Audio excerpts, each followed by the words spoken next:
Gentlemen, how are you doing? It's your boy. That's right. You already know what time it is. We are back with another episode. Welcome to Life's a Botch, baby. It's your boy, your favorite neighborhood Prince of Botch. Y'all already know who I am. But I like to introduce myself because we probably got some new listeners out there, some new viewers on YouTube, all that good stuff. Love you guys. I appreciate y'all support. Y'all know when I come back, I always come back and I'm always bringing y'all something special, bringing y'all some new guests. If I'm not doing a side bonus episode and everything, but I want to give this quick announcement, y'all. Check this out. Would you believe it? I didn't realize that we celebrated a year of being in existence as a show. It has officially been a year as of early October. This journey has still felt like I just started, but guys, we are literally a year into the Life's About podcast, and we're not even into 50 episodes yet. We're literally on the road to 50 as we speak. We are very, very close. So, I'm going to try to do something very special for you guys on that 50th episode.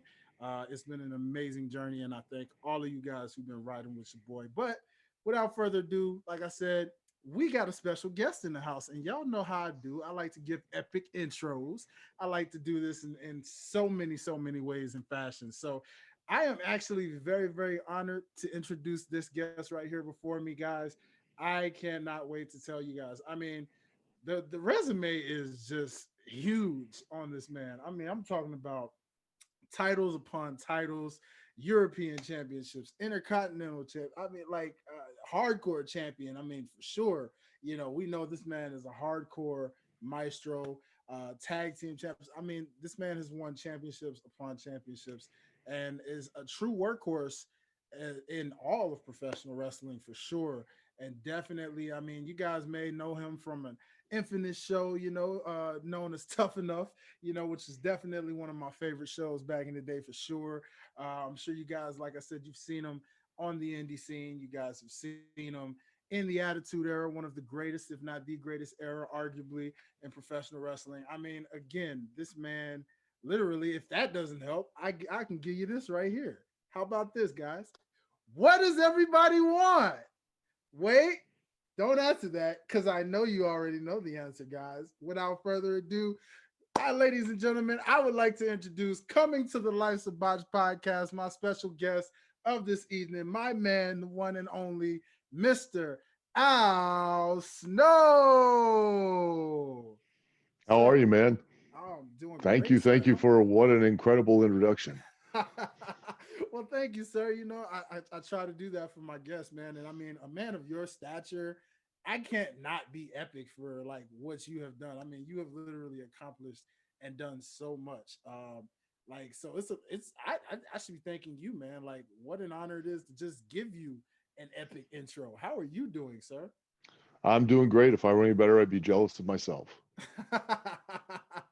Isn't that the truth? Hmm. Isn't that a feeling to be jealous of yourself? No, Really. can't get no better than that.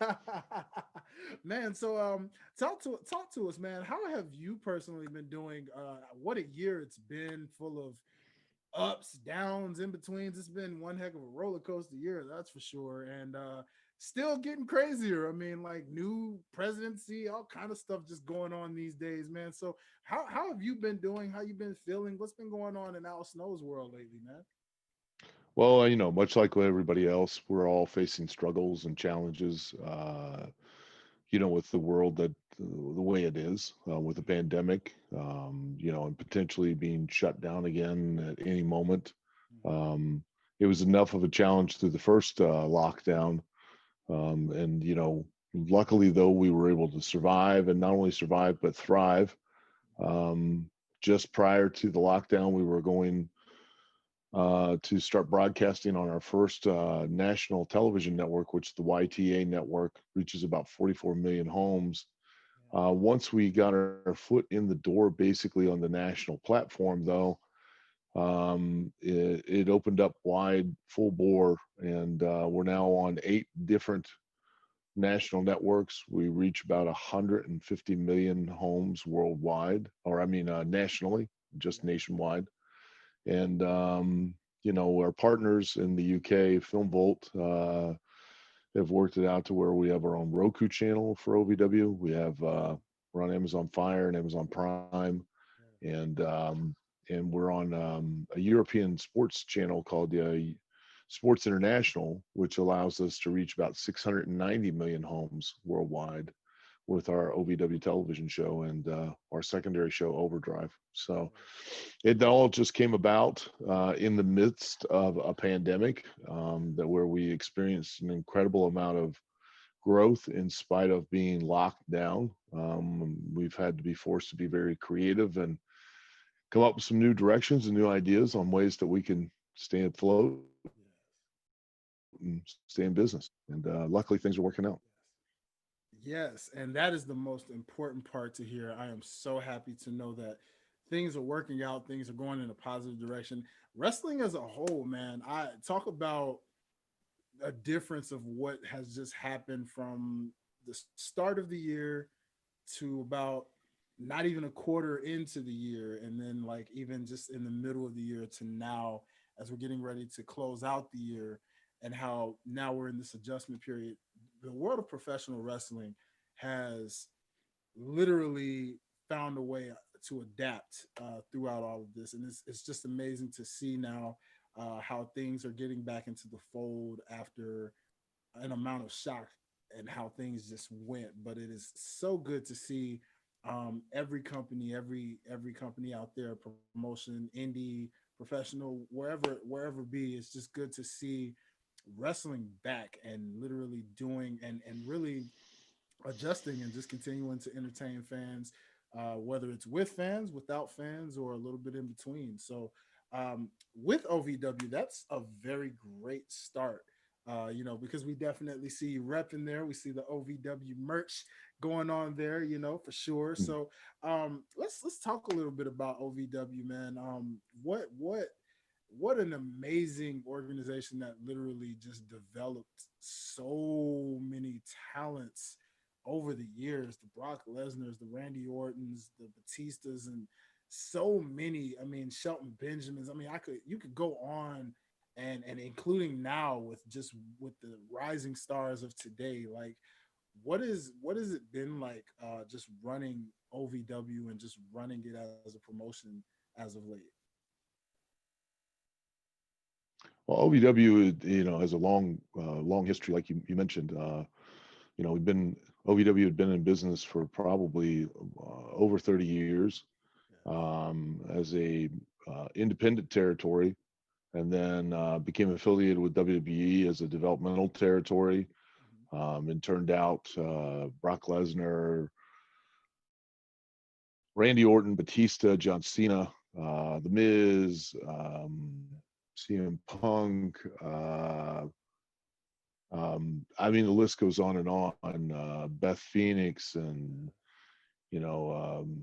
Victoria and Alicia Fox. I mean, and Maurice and just I think we at the last count, it's probably around 200 alumni that have been in WWE, or have went on to have major careers in other major companies around the world. And three-quarters of the main events of WrestleMania for the last probably 10, 15 years have had an OVW alumni in them. So we've, got a very long history of developing professional wrestling talent. When the relationship with WWE ended, became a developmental program for Impact Wrestling, and turned out some incredible talent for that company. And when that ended, about June of 2018 was when I bought the company. And my partner Chad Miller and I have worked very hard. It took us about a year and a half, I think.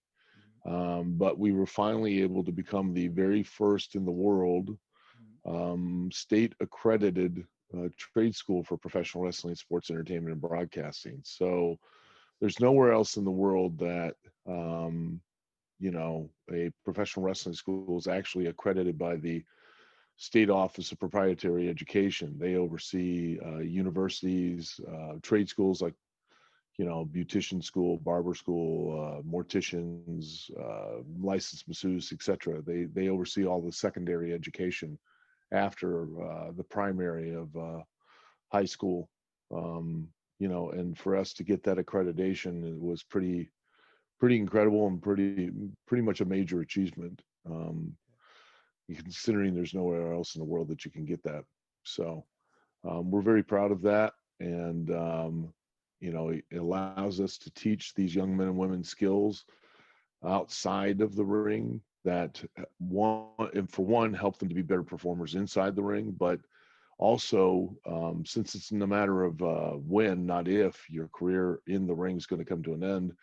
Now these men and women have they have skills that they can continue to make a living within the professional wrestling or entertainment business, and still be a part of it, without actually having to be necessarily an in-ring performer. Yes, sir. Love it. Love it. And major congrats to you definitely on just that boss move of like buying a promotion and partnering and just literally building it, rebuilding what already has so much history from the ground up and making it its own thing now. Like what is that process? What was that process like for you? Because again, with someone who's just done it all, who's been in the ring, who's trained, and who's just been behind the scenes, who's done pretty much everything, to now like buy a promotion. What is that like? Explain to someone that may just have that casual fan like experience. What is that like when you're buying a promotion up like that? The first and foremost, you have to address the roster, the talent. They're the key to everything. The professional wrestling business is the professional wrestlers business, and you've got to make sure that you have the proper talent. And what I mean by the proper talent is you have to have self-motivated, driven, passionate performers. If you don't have that, no matter how much you do for them, no matter what kind of a platform you build for them, um, it's never going to be enough, because they're never going to really take the opportunity that you're presenting to them and exploit it to its fullest potential. And if they don't, then it's next to impossible to make money and stay in business. It can become very much a challenge, trying to find those people um, that are going to, when they go out there, are going to do everything they can to, take the ball and run with it as far as they can, not having to rely on anyone else, being completely driven all by themselves. So that's a big challenge. The second is to build the platform itself, to up the production values of the TV and the lighting and the sound and the look, and modernize it so that the talent have the best opportunity to sell themselves as stars, not just wrestlers, but as actual stars, as attractions, to you know give a product that television networks feel like they can sell. Otherwise, they're not going to put you on the air. Um, and then representatives feel like they could take that product out and they can garner sponsorship dollars for it. So it all comes down to creating that platform with a roster that creates a product that people feel like they can also mutually capitalize on, and if they invest their time, money, and effort into it. And it's taken about 2.5 years to do so, but we've finally been able to reach that point where the product and the roster and the platform all mesh together so well that, like I said, we're on 8 different national networks now. Yes, yes. And again, I just that definitely makes me feel good to see the progress, to see what you guys are doing.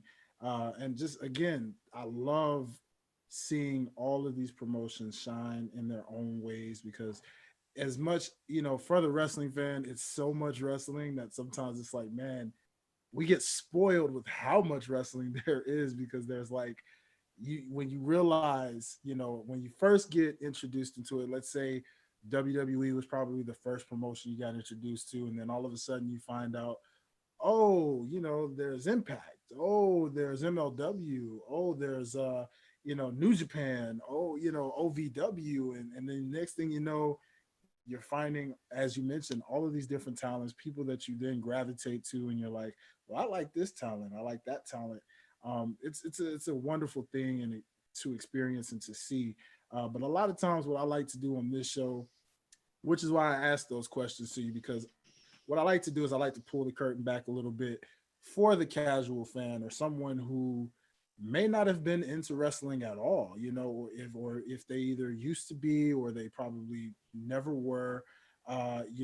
This gives them a whole new light, and they start respecting the business in a different way that they never really looked at it before. Because some casual people may look at it a certain way, and think it's no big deal, like, oh, it's this and that. But stuff like what you just mentioned with the business aspect, building a promotion from the ground up like that, very important aspects to, just teach the uneducated eye. And I love hearing, the progress that you guys are creating. And I definitely wish the best for OVW success continuing to grow such as that. So I would ask you also, being over a promotion, when you speak about the talent that you spoke of, what do you look for in the talent when you see what you see? Because growing up over the years, there's always been so many different aspects of what goes into what makes a wrestler a star, if you will, or what makes someone the next big thing, from physique or charisma, athleticism. And there's just so many different aspects with the evolution of the business. What do you personally look for, sir?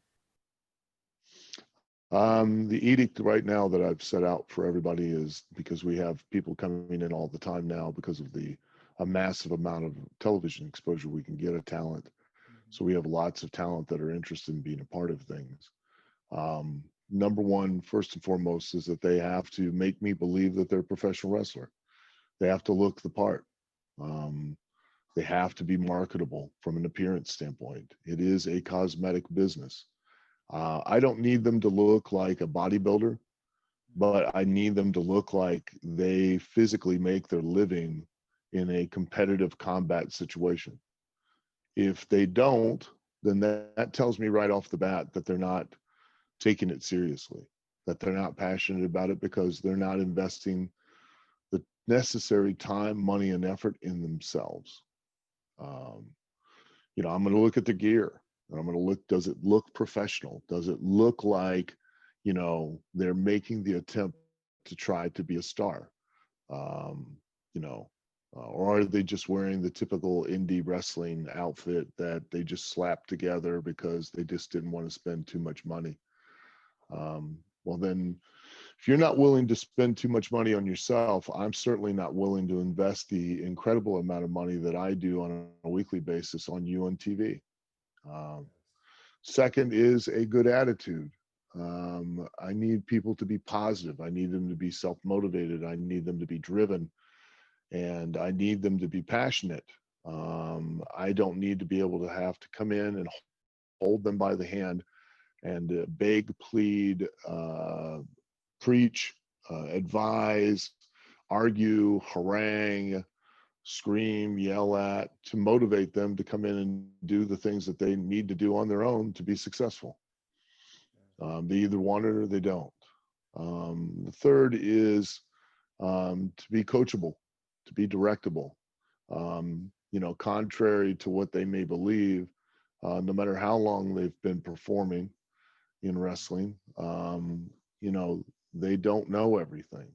And they still, because of, after 38 years, I still am learning every day. So when I meet somebody who's a young person and they assume that they already know everything and that there's nothing more to learn, well, then there's nothing more for me to teach, and there's no place for you to grow. So this would be the wrong place for you to come. Um, you know, you're always endeavoring to learn more and to understand better so that you can take advantage of the opportunities, and be as much of a star as you possibly can be to motivate people to want to pay to see you, because that ultimately is your job. And if you're not interested in doing that, and you're not interested in being directed or coached in that manner, then again, OVW is not the place for you.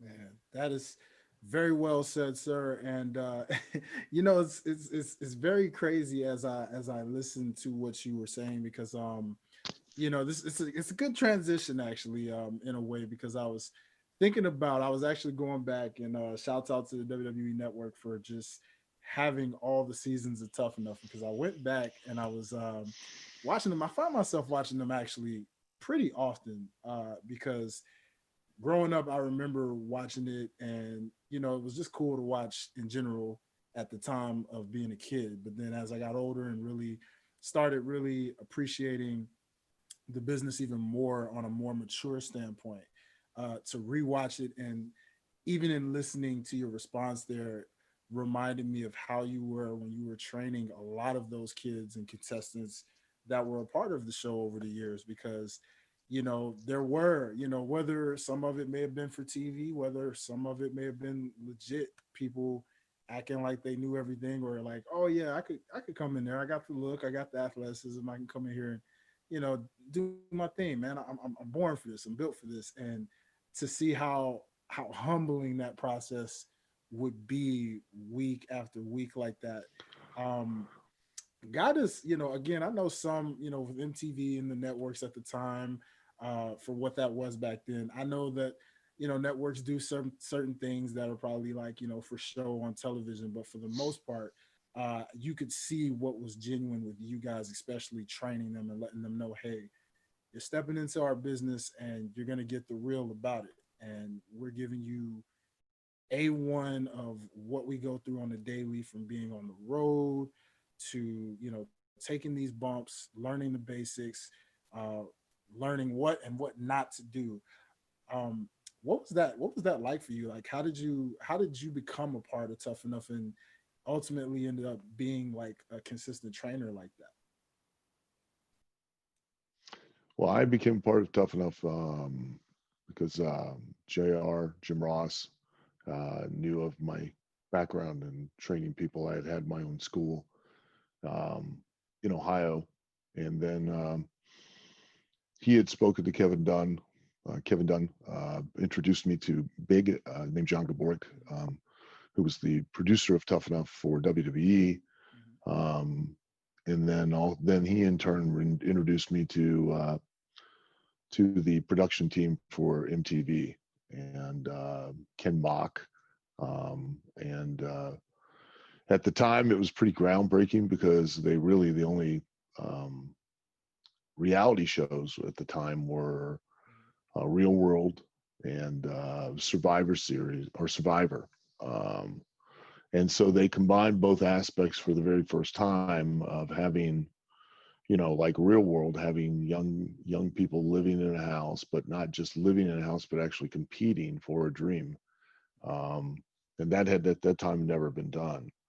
Um, the It was different then than it is now, because there was not the concept of what they call scripted reality. Mhm. Um, um, what you saw was what you got. Mhm. Um, they didn't do or create anything for TV. Mhm. They didn't tell us what to or not to do, Mhm. other than they didn't want us interacting with the uh, trainees, except for during training time for the first season, which they changed because they realized that there was a dynamic there with relationships that were created that went well beyond just inside the ring. And basically they just turned the cameras on 24 hours a day, 7 days a week, and we would work with the kids and interact with them.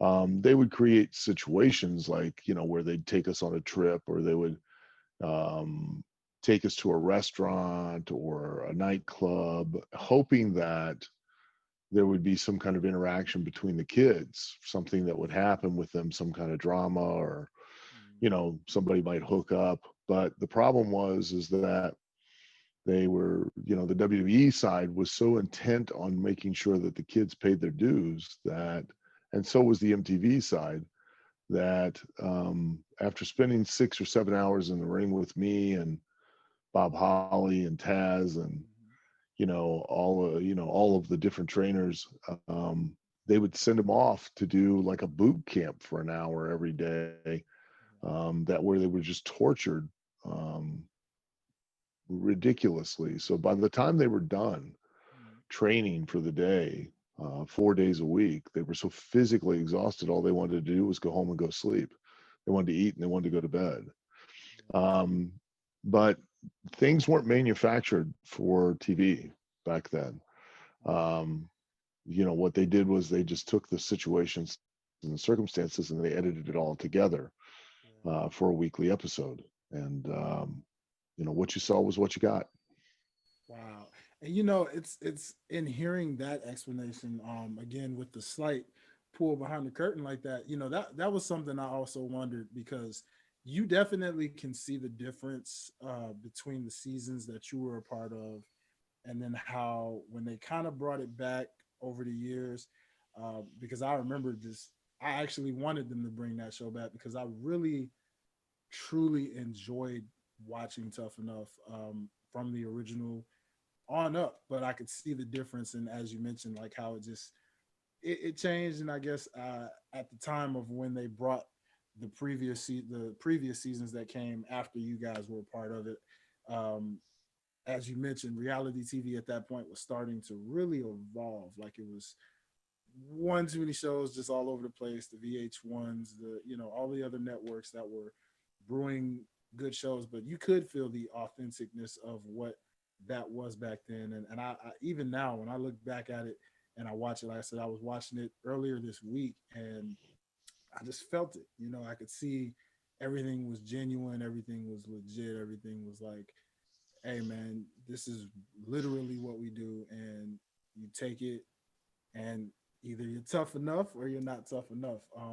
Which is why that title was so perfect for a show like that, because I truly enjoyed. But let's talk about for sure. So with you, good sir, I have a funny story to share with you. Actually, Mhm. um, I back in my childhood when I first got introduced into professional wrestling, right in the golden age of the Attitude Era, as you know, the good old days, as they say. Um, when I saw you, I actually saw you live at my very first WWF event. Well, F at the time, WWF event at the time. And it was, I'm from originally, I live in Atlanta, but I'm from Memphis, Tennessee. So at the time, St. Valentine's Day Massacre in the Pyramid, which now is a pro bass shop, as we know, one of the world's biggest. But at the Right, time, when it was right. a venue, uh, I'll never forget in the church that I grew up in, I was a part of a drill team, and our drill team sergeant had won free tickets on the radio, I believe, to go to that very event. And so I remember he took his son, he took me, and he took my cousin, and we were super excited because we could not wait. We were like, man, we've been watching this on TV week after week after week, so we actually get to see it live for the first time. And so we were there, and I remember walking in, and the WWF shop zone at the time. I remember you walk in, and I think that was even my first time in the pyramid, for that matter. So just to see how huge the pyramid was, and to see everything going around, seeing the wrestling fans and cosplaying and the signs and everything, it was just like, this is cool. And so I remember my mother and my aunt, my cousin's mom, had gave us some, gave us a little money, because they were like, hey, go have a good time. You're going to a wrestling event. And so we went straight to the merchandise booth. And I remember I was like, okay, so I'm gonna represent somebody. And Al Snow, I promise you, you were always a standout to me. Like you were always one of my favorites. I just really, I think it was it for sure. It was just the fact that that head, man, that head literally just, I don't know what it was, man. It always just was like, yo, I like this guy. Like, I like the fact this man has a head and he's Yeah. literally out here. He's using it as a weapon. He's shaking it. And I always thought that was so cool because, you're a kid. So you don't really grasp maybe what the character was portraying, but you're just, again, you're loving it, and it just gravitated to me. I'd say you got exactly what it was. Yeah, it was funny. So like I remember when I got to the shop zone, I remember I think my cousin ended up getting like a poster of Jacqueline. They had like a poster of her, like posing, and I remember he got like that poster of Jacqueline, and I remember seeing the mannequin heads, and I Hmm. said, "Hey, I'm gonna get that because I know Al Snow is gonna be in the building, and I want to be able to just shake this mannequin head as soon as his music hits." And so I remember, like, I forgot really how much they were selling it for at that time, but I remember it was pretty pricey at that time. And I do remember I was like, I didn't care. I was like, I'm gonna buy this. So but I didn't realize that it wasn't gonna be as decked out as yours was. I Right. thought at the time, like, oh, it's gonna have the wig, it's gonna, be decked out, cool. Didn't know I had to use my own creativity, so I just had the mannequin head, totally bald, no wig, no nothing. But I was in the crowd. I believe we were in the nosebleeds too, because we were using binoculars at times to kind of see you guys up close, but we still could see you from afar. I was again enjoying the atmosphere, very fun show, and I just remember as soon as you came out, as soon as I heard it, what does everybody want? I literally could not wait. And I grabbed that mega head and I was just shaking, like just super ecstatic and happy. Like, man, my day is made. I'm good. I got to see Kane. I got to see The Rock, Mankind, Al Snow. Like, this has been a fun day. Like, I'm great. And but the sad part about all of that was when I got home. Unfortunately, I kind of got yelled at by my mother because it was like, you bought a mannequin head that I could have given you totally for free because I have all these wigs and I could have just gave you one of those. And so, yeah, unfortunately for me, I didn't hear the end of that. We didn't get to Yeah. eat that night, but it's cool.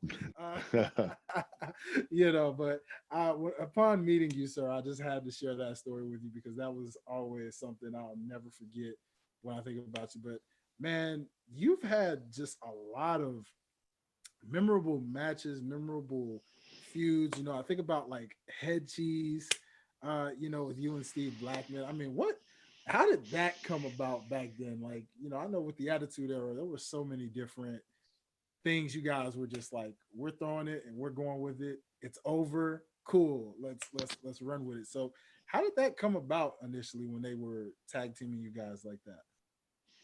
um, at the time, Brian Gewirtz had come to me with an idea called the Swarm, which was where we were starting the ball rolling, where I would different people, but I would turn on all of them, and then eventually um, they would all come out and attack me, and I'd be off TV for a couple of weeks, and then when they were all in the ring together, I was gonna come out on the stage, and an air raid siren would hit, and from underneath the ring would come a bunch of little people, all dressed alike, and they would swarm um, the uh, the guys in the ring. They'd be attacked by an army of midgets, and so um, for whatever reason, Vince didn't like the idea, um, and they were, Gord's kind of, I guess, decided they put me briefly with Steve Blackman,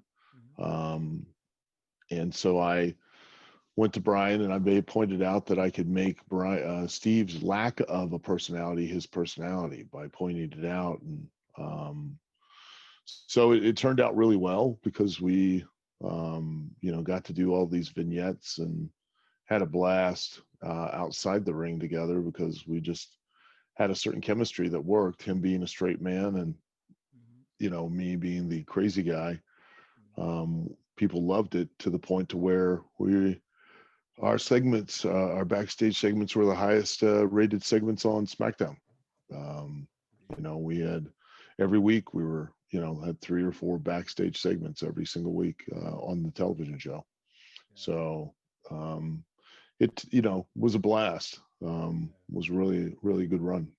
Yeah, man. I mean, and again, there's just so many that come to mind because again, like I said, you were always in terms of just an age where you know everything was from top to bottom, from main event, mid card, you name it, anything, however you put it, like everybody made an impression. Going back to like what you were talking about earlier of wanting to be a professional wrestler, like do you make yourself stand out? And I think that's what always stands out to me about the Attitude Era is just the fact that you will always remember just about everyone that you can think of off the top. You didn't have to Sure. be a main eventer. You didn't have to win all the championships. You didn't have to, it was just your character really carried itself more than anything. And again, like it was something like to see that you portray someone who's like a crazy man per se, but it's just so enjoyable, or things like the Job Squad and being able to like just take that and run with it and just like Mhm. create like a stable of where like, hey man, we're tired of, we're not jobbers, like we're this and that. Like I just love how you guys took everything and run with. Was there ever anything you didn't enjoy in your times? Like, were there any other creative ideas you didn't really particularly care to No, run with? no, I enjoyed everything. There were times I would go out and I'd feel a little goofy and, or I'd feel like I was being made to look like an ass. And so I'd just simply make the decision that I was going to make myself look like as big an ass as possible, try to Yes. take the control away from them and, put it back in my hands. And, that way I could feel like I was the one that was in charge. And in, it's funny that at those times when I felt the most uncomfortable and then forced myself to go even bigger and further Mhm. are the times that a lot of fans to this day still come up and speak of and remind me of and talk about how much it meant to them when they watched it. So you Yes. know, Yes, and I can attest because definitely, again, just you meant a lot to me. Obviously, for me to go and purchase a mannequin head as a kid and not even realize what I was yeah, really truly getting and what I really had to do. Uh, you know, Silly me, right? But it's still just the fact that it was like just so I can be that fan out there cheering on Al Snow out there and just having a good time because such a relatable character. I mean, I felt like I was goofy. I felt like I was crazy. I felt like I was, a fun loving guy, So of course, I just related. And what I would ask then is also now you had a nice spot that you would do a lot of times in hardcore matches, especially. Which I always enjoyed hardcore matches because or gimmick matches as they even say, but hardcore matches where you always had a creative spot where your opponent's in the corner and you pull out the old faithful bowling shirt and you put it around and then you oh let yeah, them pull out that old faithful and you give it that nice in betweener, give it that nice strike right there, which definitely that's a spot that was just like, ooh, I know that hurts. But how do you so I take it because your form was very, very on point. So you're a legit professional bowler, I would say, oh God, no, no, I'm not at all, huh? not at all, not at Oh all. man, really? Wow. Nothing could be further from the truth. No, but it was very always entertaining to do the old 7-10 split for a Mhm. move in a hardcore match. People thought it was great. And I just kept adding to it. Initially I just had a bowling ball, then I had a bowling ball, and then I had a bowling shirt, then I had bowling a ball and a bowling shirt, and I had the glove, then I Mhm. had a bowling ball, bowling shirt, and a glove and a towel. You know, so I would go through all the warm up things like a guy would do, like he was just about to bowl a split or a strike, and Yes. then throw the ball into somebody's crotch. So you know, Man, talk about golden. Like that's I'm almost surprised no one has really like maybe unless I mean not from what I've seen. I haven't seen too many talents really emulate that like in a tribute form, like let me give a tribute to Al, I'm gonna pull out the old bowling vest, and I'm just gonna, give them a nice Yeah. little spot in between her because I haven't seen that. So I mean, if you have, by all means, let me know. I would love to see who's out there, channeling their inner Al Snow. But I for sure would have thought a form like that, man, you got to be hitting strikes left and right, man. Yeah, no, nothing could be further from the truth. But oh man, so what does a guy like Al Snow? I mean, I know wrestling is definitely around your life now. I see definitely you have a lot of comic book apparel, so clearly Sure. you are very much a fan and fanatic of the comic world. Always have been. Yeah. Hmm. Always have been. So I take it that's more, is that like an outside hobby, a getaway from wrestling a lot of times? I've always been an avid reader, and especially when I started traveling and back in the day, you didn't have the internet or anything, so you had to entertain yourself somehow. Yes. So, I would read nonstop. And, I read all the classics that you're supposed to read and went through all of those, got to a point where started reading paperback books, and I went through thrillers and murder mysteries, and then I went into the sci-fi and the fantasy. And problem was is that I was reading them faster than they could print them because I was on the road so many days a week. Yeah. And I got reintroduced to comic books by a friend by the name of Andy Smith, who I met in Florida, who was an artist for a company at that time called CrossGen. And he reintroduced me to comic books. And so I started reading just the graphic novels that they printed. And at that time, the graphic novels were separate storylines. They were completely unique storylines. And started reading those, read all of those, burned through those. So I started getting the weekly titles. And then I was hooked from there. I just started reading every single week. I would buy anywhere from $100 to $200 worth of comic books, sit on the plane traveling, and read comic books the entire trip there and back, to keep myself occupied. And still to this day, still do the same thing. Still read them all the time. Come on, man. So. Well, first off, let me ask you this: what have been your opinions on some of the modern day comics lately? Have you been enjoying them? Have you kind of thought I that? like them very much. It was around the time of there was a title that came out in DC. It was called Identity Crisis, Yeah. and it was really, really well written. And DC was the company that kind of writing became a lot deeper, a lot more complex. The characters became more realistic. The interactions between them, not just between superhero and supervillain, but outside of that interaction became more real, more human. And the reproductive repercussions and the ramifications of the actions and then reactions of some of the behavior started to play out in a more realistic fashion. So, like DC with Jeff Johns and Grant Morrison and several other people really upped the game as far as writing was concerned. Mhm. And then Marvel stepped it up on their end and made it much, much more sophisticated, much more deeper, and with Brian Michael Bendis, and you know, um, you know, brought in Christopher Priest to have a run long before the movie, because the movie wouldn't even be the movie. Black Panther wouldn't be the movie without Christopher Priest's run on Black Panther. He kind of did what Grant Morrison did for Batman in DC, where he redefined Batman and made him this paranoid, kind of over planning, anxiety ridden, guy that even fellow members of the Justice League kind of found as brooding and dark and, you know, humorless. And, you know, Christopher Priest did an awesome job on his run with Black Panther to, Black Panther was always a guy, but you just like, no, he's just a guy in a cat outfit.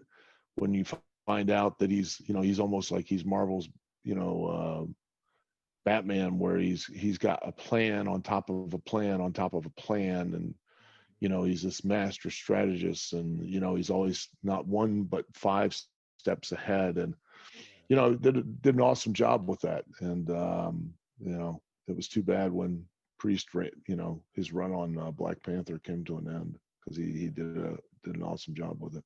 Awesome job, and that's I'm glad you mentioned that, because I was actually going to mention the dynamic of the whole movies and comics kind of deal, because as someone who knows the comics very well, now I'm such a big movie buff, but I do have knowledge of the comics as well, but for the most part, I'm such a movie buff, that it's always good to kind of like when you read a good book and you see a movie comes and you're like, oh, they kind of somewhat did it the way I imagined it, or they didn't really do it the way I kind of saw it. I would have did this that way. So, what have been your thoughts? Let's start with DC.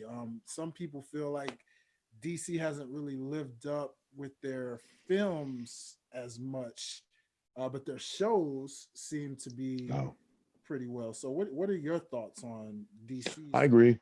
I think DC's finally starting to click a little bit, but I don't think they can capture the one thing that Marvel has done really, really, really well is they've captured the human element of their movies, where the interaction between the characters is more real and more genuine and more believable.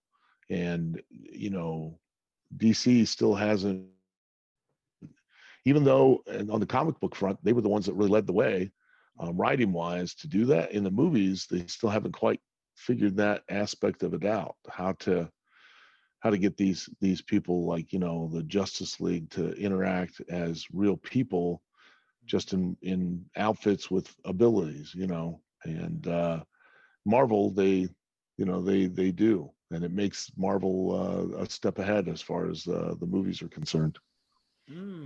Okay, okay. I like that. I like that. So, Mr. Snow, I do have a quick little segment I'm gonna do with you. I haven't actually done this in quite a while. My listeners actually are probably like, "Wow, we haven't done this." This is one of their favorite segments as well. I do a little thing I like to call babyface or heel, and of course, as you know, in the wrestling business, it's such a major dynamic because you always have your baby face, you always have your heel, but yet Not sometimes anymore. not anymore. Yeah, these days it's a little, blended, right? You can't really tell, but You should uh, be able to. you should be able to. I do agree. I do agree. You definitely should be able to. However, as you know, for a while it's always been that way where the heel usually gets more cheered, even though they're supposed to be booed. People seem to like the Well, then, heel. then that means they're babyface. Exactly right. Isn't that weird? Like you're supposed to be booed, No, but it's really weird. But with this segment, I kind of put a little twist on it, and I want to do a like a superhero version of it. You know what I'm saying? Because you're a big superhero buff, so I would like to see if you're gonna go the babyface route or the heel route on this particular subject matter. So I'm gonna start with question number one, sir. Um, Toby Maguire is the best Spider-Man. Are you going babyface or heel on that thought? boy, um, I'd have to say, was he the most recent one, the one in Endgame? That was actually Tom Holland. Yes, Tom Yeah, I'd Holland. have to say Tom Holland pretty awesome. So Yes, I'd have to go heel. I'd have to heel on Toby Maguire. Toby Maguire. Yeah. And that's definitely a heel response because for a lot of people really are passionate about Toby Maguire because of the fact that at the time that was the first visual Spider-Man movie. Obviously, they had three sequels. I didn't too much care for Amazing Spider-Man with Andrew Garfield myself. Hmm. I couldn't get into it. It didn't seem to gravitate me the same. And then Tom Holland comes in Civil War, Yeah, and man, I was just like, now this guy, he's Peter Parker and Spider-Man all in one. Like he fits both dynamics very well. So I I agree. definitely would agree with that. So that's a good one. Yeah. So let's transition from that superhero to a DC superhero that also gets changed in and out. Um, now let's see. Technically, I guess I'm gonna say this actor is probably portrayed as the best Batman. Uh, Christian Bale, babyface or heel on him being the best Batman on screen portrayed. Would you say? I'd have to heal him because I'd have to say Michael Keaton was. Ooh, original. Okay. I like that. I like that. That guy, his suit, man, it gave me that animated series vibe, man. Like seeing like that's one of my favorite Batman suits personally, just the original Batman suit like that, to it gave it that nice, symbolic feel and he has that look too. It's something about the chin, the facial features, like when he Yeah, puts on the suit, you're like, oh yeah, that's Batman, you know. yeah. So I definitely have to agree with that. Okay, babyface or heel. There will never be a replacement for Hugh Jackman as Wolverine. I'd have to babyface that. It'd be tough. He was like he was born to play Wolverine. He had the attitude, had the look, had the build. He embodied a real life Wolverine guy. What you would think Wolverine would be. Yes, yes. Okay, I love it. And I totally have to agree with you. I'm definitely babyface all the way on that subject matter. I mean, we'll see, the jury stands. Maybe somebody might change our minds down the line in some type of remake. I mean, we see that now the X-Men have made their way to the MCU. So we'll see what happens, right? We'll see. Right. So a couple more for you, and then I'll get ready to let you go, good sir. All right, so Ryan Reynolds, as we know, this man made. Does he make a better Deadpool for sure than he does a Green Lantern, babyface or heel? Absolutely. Makes much better Deadpool than he does as a Green Lantern. Yeah. Hal Jordan, he is not. Is there anybody you could ever think of that would make a good Hal Jordan just out of thought? It could be an old school guy. Uh, Probably like a Brad Pitt would be a great Hal Jordan. You know, Yeah, Brad Pitt. You know what? I yeah. never would have thought of that guy. He probably He would could make it. carry. He could carry it off. For sure, for sure. I like that answer. I love that answer. And then let me see, what was my final one? Oh, my final one for you, good sir, is this one is actually near and dear to my heart. It's same with the Hugh Jackman standpoint.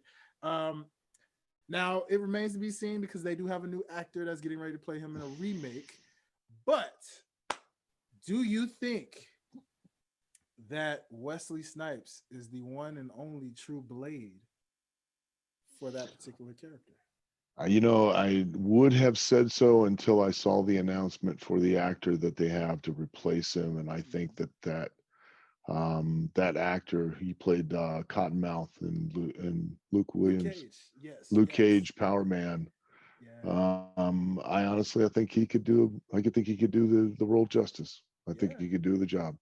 I was So thinking that. I can't wait to see this remake because I was thinking the same thing. Like, that's why I'm excited about the Wolverine aspect because Hugh Jackman set the standard. So someone sure, has to try to has level to it break. or surpass it. So Yeah, we'll see what happens. But man, Mr. Al Snow, listen, I went all over the place with you today, because we can talk wrestling all day, every day, but I wanted to mix it up with you a little bit because again, it's good to get away sure, from it. Sometimes I hear wrestlers don't really always want to talk wrestling because that's work, and like I said, this is even though this is a wrestling show, I like to take a little bit everywhere with it, and keep it wrestling related at the same time. So, uh, certainly.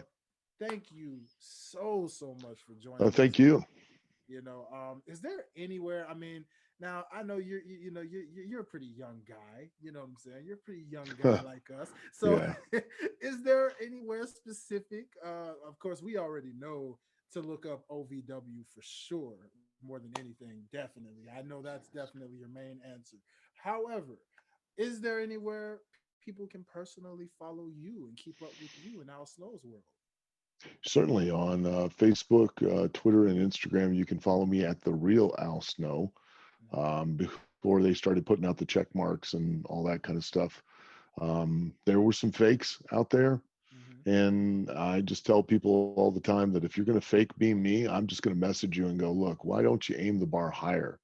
I mean, if you're going to be a fake being a celebrity, then I'd want to be somebody like George Clooney or Brad Pitt or, you Come on. know, somebody like that. Come Wesley Snipes. come I'm not going to want to be me. come So, on, man.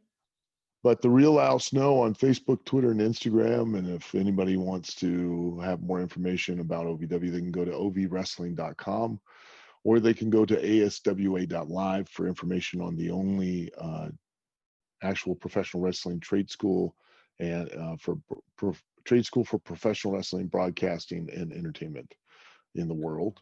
And that's aswa.live. And we're always have an open enrollment. And we just had our combine, second combine, just like the NFL, where we do use quantifiable metrics to evaluate people's athleticism and attitudes, aptitudes, everything.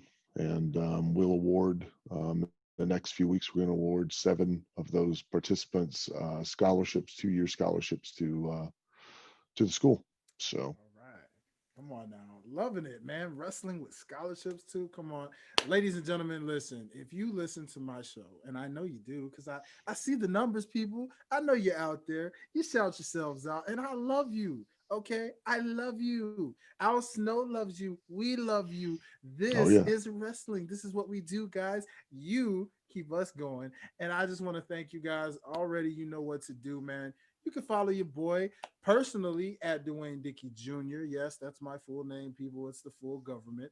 Full government at Dwayne Dickey Jr. on Instagram. Or you can just follow the Life's a Botch podcast on Instagram as well.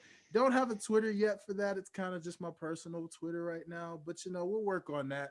Something about Twitter, just building the fan base over again. I don't know. Don't worry. Y'all keep asking me. I'll make the Twitter for that podcast. I promise. But in the meantime, I personally want to say thank you.